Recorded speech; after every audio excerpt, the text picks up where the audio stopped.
من القواعد الأساسية في حفظ القرآن والمهمة جدا واللي تعينك، ركز واكتب معاي بهذا الكلام. إذا بدأت الآن تحفظ القرآن قسم حفظك على مقاطع. شلون؟ واربط هذه المقاطع مع بعض. احنا قلنا عن سورة النازعات. سورة النازعات قسمناها 3 أقسام، من والنازعات غرقا، ثم قلنا هل أتاك حديث موسى، ثم بدأنا فإذا جاءت الطامة وختمنا السورة. 3 أقسام. إذا حفظت مع الشيخ الجزء الأول اللي هو من والنازعات غرقا إلى هل أتاك حديث موسى، ثاني يوم بدأت هل أتاك حديث موسى إلى متاعا لكم ولأنعامكم. لا تبدأ اليوم الثاني تسمع للشيخ من هل أتاك حديث موسى، لا، ابدأ من أول النازعات. تقول لي دائما كذي، أقول لك دائما كذي، وخاصة في بدايتك. ابدأ دائما بربط الجديد مع القديم اللي قبله، واستمر على ذلك. الربط، هذا الربط شو يساعدك فيه؟ يساعدك انك انت تكون باستمرارية مع القرآن، مع القديم والجديد، وما تنسى ابدا باذن الله، ما تنسى حفظك. وهذه قاعدة مهمة. لان ليش انا اقول لك هالكلام؟ كثير من الناس يشتكون، يقول شيخ فهد انا الان قاعد احفظ اليوم صفحة واستمر صفحة ثانية وثالثة وانسى هذاك، اتركه. بهذه الطريقة اللي انا قاعد اقول لك اياها تجعلك دائم مع القرآن وما تنتكس وما تفتر بإذن الله. ركز بهذه الطريقة واعمل بهذه الطريقة، تجد نفسك بإذن الله مع القرآن إلى أن تنتهي، لا تنسى شيء بإذن الله تعالى. في رحلة تطوي الدروب بين المدائن والشعوب، بحضرة الذكر الحكيم وحدنا رب القلوب، وحدنا رب القلوب. في رحلة تطوي الدروب بين المدائن والشعوب، بحضرة الذكر الحكيم وحدنا رب القلوب، وحدنا رب القلوب. ما شاء الله الشيخ أحمد محمد رضا عبد الفتاح الآن بجانبي يحفظ القرآن الكريم كاملا وهو كفيف حفظه الله. ولكن القصة مع الشيخ أحمد الحبيب. كيف حالك يا شيخ أحمد؟ الحمد لله بخير. طيب إن شاء الله بخير الحمد لله. ربي يحفظك إن شاء الله. حدثنا عن قصتك مع حفظ القرآن الكريم يا شيخ أحمد. أنا بدأت حفظ كتاب الله سبحانه وتعالى وأنا عندي 3 سنوات فقط. نعم. وشجعني والدي ويعني ذهب بي إلى الكتاب، ما شاء الله. وتتلمذت على يد الشيخ محمد عبد الغني في قريتنا. ثم يعني أنهيت حفظ القرآن الكريم وأنا في الصف الخامس الابتدائي. ما شاء الله. الحمد لله. وأخذت القراءات، وأخذت إجازة بالقراءات وإجازة حفص على يد فضيلة الشيخ عبد الرحمن بدر. ما شاء الله. شيخ أحمد كيف حفظت؟ يعني الآن عمرك 3 سنوات، 3 سنوات صغير. نعم. وأنت يعني بدأت حفظ القرآن. نعم. نعم بدأت حفظ القرآن عمرك 3 سنوات. نعم. كيف كانت طريقة الحفظ يعني وأنت يعني شيخ أحمد حفظك الله كفيفا؟ نعم. كيف بدأت بالحفظ؟ يعني كان يقول يعني الشيخ يعني يسمعني الآية. نعم. وأنا أكررها خلفه. ما شاء الله تبارك الرحمن. 5 ابتدائي يعني عمرك تقريبا 9 سنوات. نعم الحمد لله. حفظت القرآن الكريم كاملا. الحمد لله. ماذا تتمنى يعني أن تصل بعد حفظ كتاب الله؟ ماذا تريد أن تكون في المستقبل؟ يعني ما هي أمنيتك؟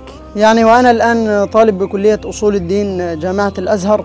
نعم. يعني أتمنى أن أكون يعني بعون الله سبحانه وتعالى معيدا بكلية أصول الدين بقسم التفسير عندنا إن شاء الله. ما شاء الله تبارك الرحمن. تحب التفسير، تحب نعم. هذا العلم. نعم إن شاء الله. طيب جاهز للاختبار شيخ أحمد؟ إن شاء الله. لأن المشاهدون يريدون أن يعني يسمعوا هذا الصوت الرائع، وبنفس الوقت يريدون أن يعرفوا إتقان الشيخ أحمد في القرآن. إن شاء الله. جاهز؟ إن شاء الله، ما توفيق إلا به.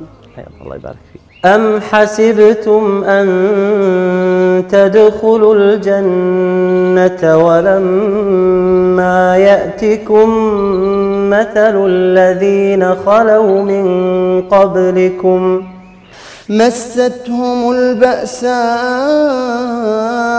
والضراء وزلزلوا حتى يقول الرسول والذين آمنوا معه متى نصر الله ألا إن نصر الله قريب. ما شاء الله تبارك الرحمن. هذا أول سؤال في البقرة. ما شاء الله شيخ أحمد تجاوز هذا الاختبار. وكذلك أخذ ربك إذا أخذ القرى وهي ظالمة إن أخذه أليم شديد. إن في ذلك لآية لمن خاف عذاب الآخرة إن في ذلك لآية لمن خاف عذاب الآخرة ذلك يوم مجموع له الناس ذلك يوم مجموع له الناس وذلك يوم مشهود. الله يبارك فيك يا شيخ أحمد. القراءة جميلة ورائعة وإحساسك رائع وأنت تقرأ، ولكن رأيتك خاشعا بهذه الآيات، لماذا؟ لأنها يعني تذكر بمواقف الآخرة. نعم. وتذكر أن يعني الدنيا مهما طالت، والله لو علم الناس، والله لو تذكروا وفكروا في هذا الموقف يعني لتركوا كل زينة الدنيا وكل متع الدنيا. الله صدقت شيخ أحمد، بارك الله فيك. لكن الله يجعلنا وإياك ومن يشاهدنا من السعداء في الجنة وندخل الجنة برحمة الله سبحانه وتعالى.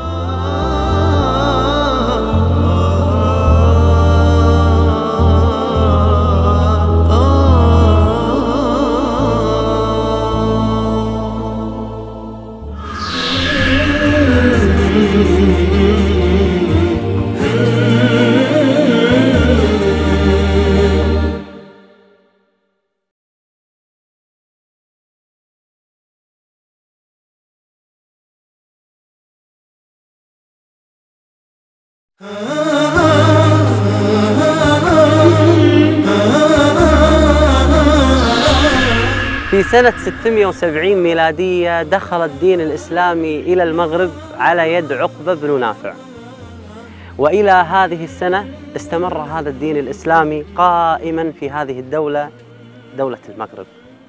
قرأت كثيرا عن التجربة القرآنية في هذه الدولة، وجدت أن هذه التجربة تجربة جميلة ورائعة ومميزة، لذلك أتيت إلى هذا المكان كي نطلع على هذه التجربة وتطلعون أنتم معنا على هذه التجربة القرآنية. ما هي الطريقة؟ سترون معنا بإذن الله تعالى.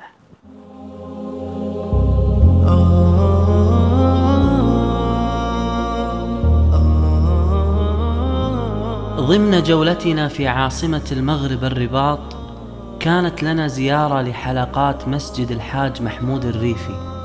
تعلمنا مع شيخ الحلقة الشيخ حسن القاسمي طريقة حفظ القرآن التي يتبعونها.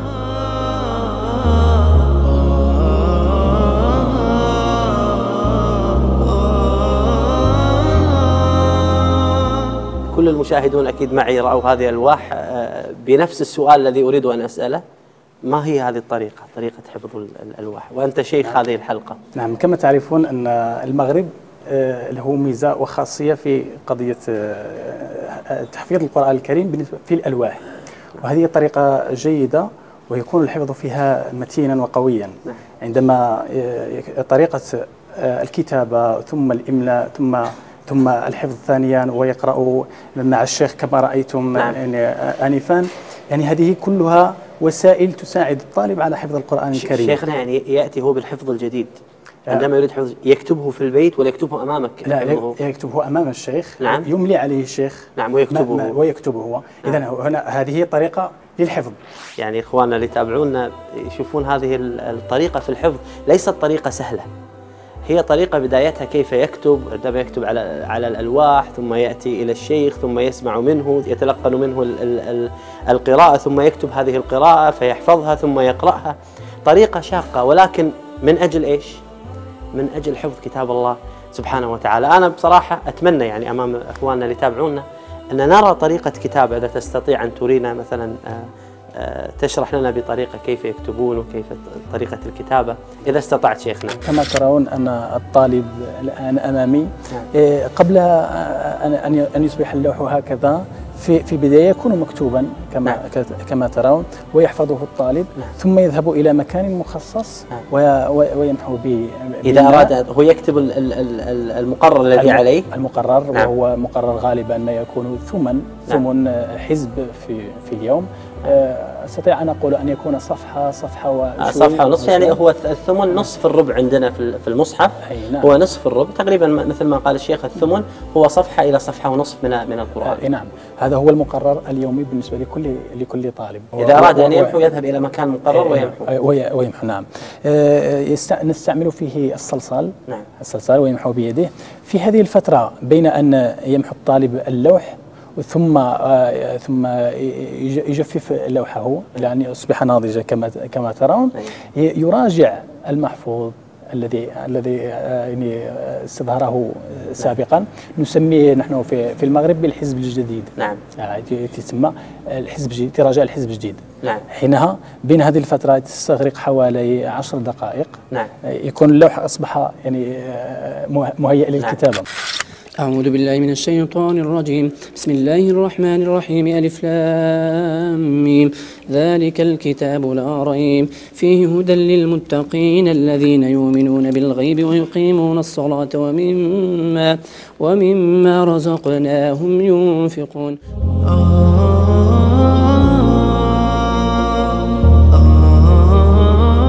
ثم يأتي الطالب كما ترون. نعم. يكتب البسملة. نعم. ثم يجلس أمام الشيخ. نعم. ثم الشيخ يملي عليه. نعم. وهو يكتب. نرى، نستطيع أن نرى. إذا كما ترون ندير هذه. بسم الله الرحمن الرحيم. ألف لام ميم. ذلك الكتاب لا ريب فيه. شيخنا، إذا تعلم الطالب الكتابة مثل ما نرى الآن، يعني بعد ما يتعلم الكتابة والقراءة، كم يأخذ وقتا حتى يختم القرآن الكريم كاملا؟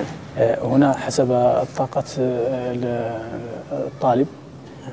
ربما إن العقول تتفاوت والذكاء أيضا يكون متفاوتا في الخلق. فأقلهم ذكاء يستغرق سنتين. نعم. سنتين هكذا. هذا أقلهم ذكاء. ذكاء. فبعد كتابة الطالب للقرآن على اللوح يذهب ليحفظه عن ظهر قلب ثم يسمعه للشيخ. ألف لام ميم. ذلك الكتاب لا ريب فيه هدى للمتقين الذين يؤمنون. ثم يصحح له الشيخ كتابته حسب الرسم العثماني ويصوب له إن أخطأ. يؤمنون بالغيب، الغيض غير هكذا، ويقيمون الصلاة فوق الواو، لمن قال بين فوق الواو 8 في القرآن: الصلاة والزكاة والحياة والمناة والربا، الصلاة ومما رزقناهم ينفقون. هذا إظهار هنا، ميم ساكنة بعدها ياء. أحبابنا وإخواننا، شفتوا هذه الطريقة؟ كل دولة لها طريقة، كل حلقة لها طريقة. حفظ القرآن مختلف من دولة إلى أخرى، ولكن النتيجة واحدة، هي حفظ كتاب الله سبحانه وتعالى والوصول والغاية إلى رضا الرحمن حتى نرتقي في الجنة بهذه الكلمات. طريقة رائعة من طرق حفظ كتاب الله سبحانه وتعالى، صراحة استمتعنا بها. جميل جدا وأنت تحفظ القرآن أن تستشعر دائما وأنت تحفظ القرآن أنك تطبق سنة النبي صلى الله عليه وآله وسلم. كانت حياة النبي صلى الله عليه وآله وسلم كلها قرآن، في دعوته للناس، نصحه، جلسته مع أصحابه. النبي صلى الله عليه وآله وسلم كانت مع القرآن. الله سبحانه وتعالى يقول في بداية سورة إبراهيم: ألف لام را كتاب أنزلناه إليك لتخرج الناس من الظلمات إلى النور بإذن ربهم. كتاب أنزلناه إليك يا محمد عليه الصلاة والسلام لتخرج الناس من الظلمات إلى النور. النبي عليه الصلاة والسلام كانت حياته القرآن. النبي صلى الله عليه وآله وسلم يا حافظ القرآن استشعر هذا الكلام، أوصاك وصية، أوصانا وصية لحب لنا، قال تركت فيكم ما إن تمسكتم به لن تضلوا من بعدي أبدا، كتاب الله وسنتي. النبي صلى الله عليه وآله وسلم قال اقرأوا القرآن، حرص على القرآن. شوف هذا الفضل اللي النبي صلى الله عليه وآله وسلم قاعد يعطيك إياه. هذا الصحابي الجليل الذي جاء إلى النبي صلى الله عليه وآله وسلم فقال يا رسول الله أوصني، فقال عليك بتقوى الله. قال يا رسول الله عظني، انصحني زيادة. فقال عليك بتلاوة القرآن فإنه نور لك في الأرض وذخر لك في السماء. إلى الآن لم تبدأ بحفظ القرآن الكريم.